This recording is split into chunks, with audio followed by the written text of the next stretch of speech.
এক থোকায় কত আম হতে পারে? ও মাই গড,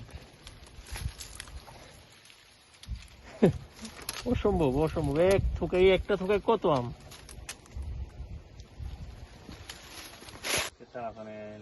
রোমান ভাই কিছু দেখছেন?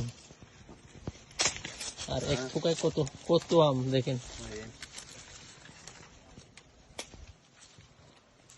এক থোকায়।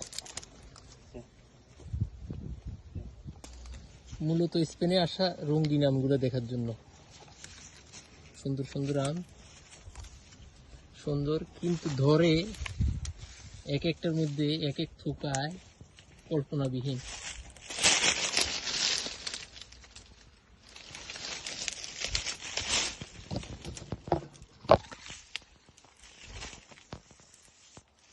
সবচেয়ে মজার বিষয় হচ্ছে এটা, আমার লাইফে এত আম এক থোকায় ধরা কোথাও দেখি নাই।